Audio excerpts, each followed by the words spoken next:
जो काम दवा से नहीं होता वो काम दुआ से होता है, और ऐसे काबिल मुर्शिद मिलते हैं तो बात खुदा से होती है। जय तो स्वयं बाबा जय गुरु जी महाराज बता रहे हैं कि आपको ऐसी ज्ञान ऐसी विद्या मैंने दी है, इससे आप भगवान से बात कर सकते हो, भगवान से काम कर सकते हो, भगवान आपका काम कर सकते हैं। बाबा जय गुरु जी महाराज यहाँ पर आए और उन्होंने बताया कि आप जीते जी मरना सीख लो। जब तक आप जीते जी मरना नहीं सीखोगे तब तक आपको कुछ मिलने वाला है नहीं। आप कहो कैसे जीते जी मरना सीखना?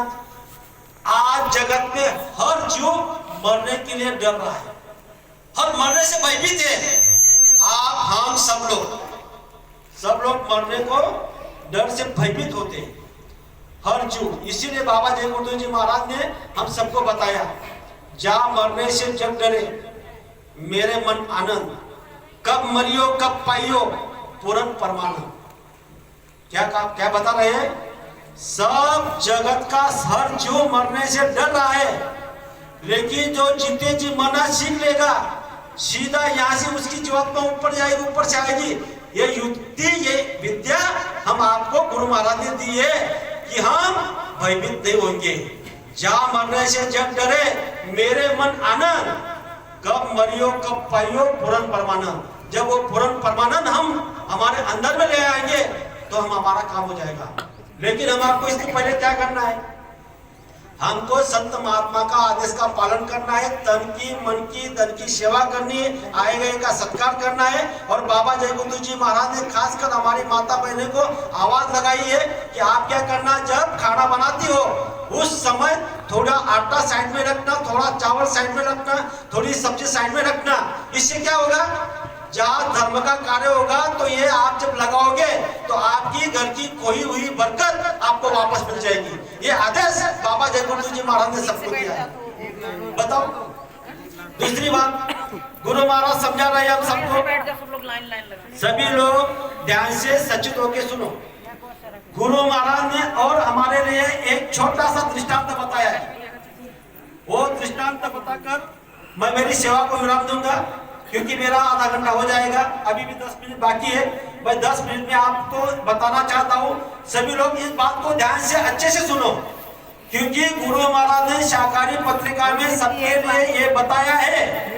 ये जो मैं आपको दृष्टांत उदाहरण देने जा रहा हूँ, ये बाबा जय गुरु जी महाराज ने पूरे मानव जाति के लिए, खासकर हमारे सत्संगी के लिए गुरु महाराज ने बताया हुआ है। सभी लोग अच्छे से कान खोलकर ध्यान से सुनो, क्योंकि हमारी पूंजी कहाँ जमा हो रही, कहाँ हो रहे, हम क्या कर रहे हैं, हम किसको अच्छा समझ रहे, किसको बुरा समझ रहे, ये सभी बात गुरु महाराज ने हमको बताई है। एक महात्मा जी थे, एक महात्मा जी एक गांव में चले गए, उनको भूख लगी थी। अबे महात्मा जी होते हैं, किसी को कुछ अगर देना होता है तो किसी ना किसी जरिया बनाते हैं। जब महात्मा जी गांव में गए तो किसी ऐसे बैठे हुए प्रेमी से बात कर रहे हैं कि भाई साहब मुझे भूख लगी है, मुझे कहीं खाना मिलेगा। सब ये उधर देख रहा है, वो इधर देख रहा है। फिर किसी ने एक ने बताया कि अपने गांव में एक शेठ है, वो शेठ के घर कोई भी आता है तो उसकी धर्मपत्नी खाना बनाती है और किसी कोई भी जरूरतमंद है उसको खाना खिला देती है। क्यों?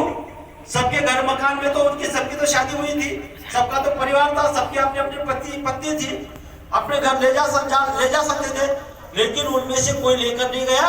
एक प्रेमी ने कहा कि देखो महात्मा जी, वो जो एक शेठ रहते हैं, उस शेठ के घर अगर आप जाओगे तो आपका लिए खाना बनाएंगे। जब वो प्रेमी शेठ को अपने घर लेकर गया तो घर में से वो शेठ निकल रहे थे। जैसे ही शेठ ने महात्मा को देखा तो प्रणाम किया, आओ महात्मा जी आओ। जैसे ही महात्मा शेठ जी के घर में गए तो शेठ जी ने कहा कि महात्मा अब खाना वगैरह हुआ है? बोले नहीं, मैं भूखा हूं। तो बोला खाना खा लो। शेठ को कहीं बाहर जाना था तो शेठ ने क्या किया, अपने धर्मपत्नी से कहा कि महात्मा के लिए आप खाना बना दो। जब उनकी धर्मपत्नी ने खाना बनाया और महात्मा ने खाने के लिए बैठ गए, जैसे ही महात्मा खाने के लिए बैठ गए, वो बहन महात्मा को खाना परोस रही है और शेठ थोड़े काम के लिए बाहर चले गए। तो महात्मा ने वो बहन को कहा कि बोले बहन मैं आपको 3 सवाल पूछना चाहता हूं, तो आप मुझे 3 सवालों का जवाब दोगे? तो बहन ने कहा कि ठीक है, जो मुझे आता होगा मैं दूंगी। नहीं, बोले आपके संसार से, आपसे परिवार से। तो महात्मा ने पहला सवाल किया कि बोले बहन आपको कितने बेटे हैं? तो बहन ने कहा कि मुझे 4 बेटे हैं। फिर दूसरा सवाल किया, बोले बहन आपके पास धनराशि कितनी है? तो बहन ने कहा कि लोग हमें लखपति कहते हैं।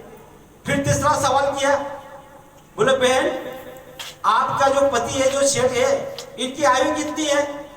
तो बहन ने कहा 65 साल की आयु है। ये सवाल का जवाब वो बहन ने दिया, महात्मा ने वो सुन लिया। महात्मा का भोजन हो गया, तब से वो सेठ जी आ गए। तो महात्मा ने कहा कि बहुत अच्छा हुआ, आपने हमें भोजन दिया, भगवान आपका भला करे। तो मुझे अभी अगले गांव में जाना है, तो मेरा पड़ा उधर अगले गांव में मुझे रहना है, तो जाना है। तो बोले ठीक है, सेठ कहने लगे महात्मा को, बोले ठीक है तो मैं आपको भी छोड़ने आता हूँ। तो सेठ महात्मा को छोड़ने के लिए, उस समय कोई गाड़ी घोड़ा नहीं था, तो पैदल चलने निकल गए। आधे रास्ते में जब सेठ और वो महात्मा जी चलने लगे, तो महात्मा ने वो सेठ को वही 3 सवाल पूछे। बोले सेठ जी मेरे 3 सवाल है, आप 3 सवाल का मुझे जवाब दोगे? बोले हाँ क्यों ना दूंगा, बोले मैं। तो पहला सवाल था महात्मा का वही जो उनको धनपति को पूछा था कि बोले सेठ जी आपको कितने बेटे हैं?